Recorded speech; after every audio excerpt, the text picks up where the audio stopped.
Well, I think Professor Henry Ergas had a devastating critique of the modelling for the Finkel Review reported in The Australian recently.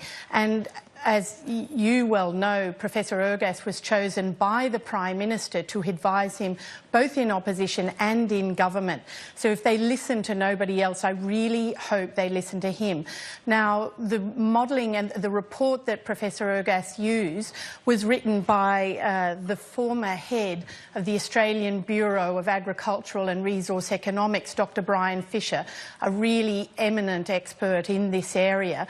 And what it shows is that the modelling behind the Finkel Review is absolutely appalling. I mean, there are just crazy things in there. They assume, for example, that the cost of building a coal-based power or coal-fired power plant is more than 3 times the cost that is used currently in the United States.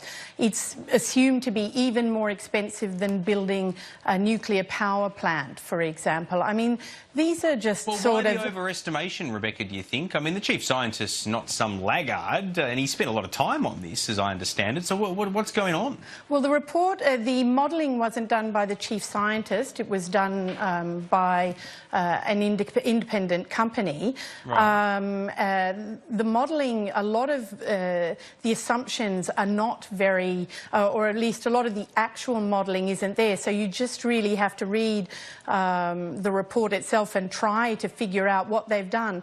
But there are some really crazy things in the modelling. For example, it shows that the preferred option that it encourages, costs will rise, but prices will fall.